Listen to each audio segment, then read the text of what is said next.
చేతికి పల్లెకి నడుమున బాటై నడిపించిన నాయకుడన్నా, చేతికి నేలకి నడుమున నాగలి నువ్వే ఓ మా జగనన్న. కులము మతము రాజు తేడా తేడా చూపని జగనన్న, కష్టం విలువ తీర్చే చొరవ మాత్రమే నీకు తెలుసన్నా.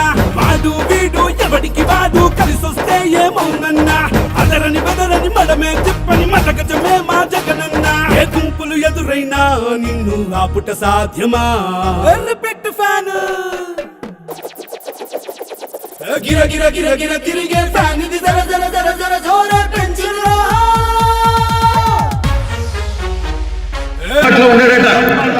ఇది ప్రతిపక్షాల వాళ్ళు విమర్శిస్తున్నటువంటిది.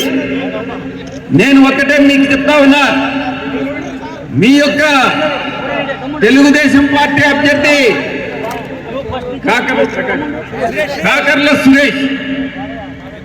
కాకర్ల సురేష్ అనే వ్యక్తి ఎన్ఆర్ఐ, నాన్ రెసిడెంట్ ఇండియన్. మీ ఉదయగిరిలో కాదు, ఇండియాలోనే ఉండడం. అటువంటి వ్యక్తి మీకు సేవ చేసేది.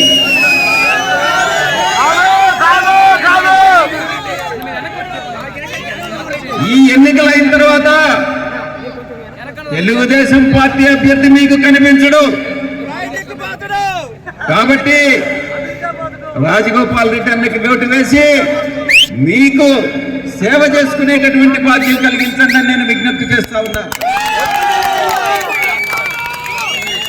ఇక పార్లమెంట్ విషయానికి వస్తే, తెలుగుదేశం పార్లమెంట్ అభ్యర్థి ఒక వ్యాపారవేత్త.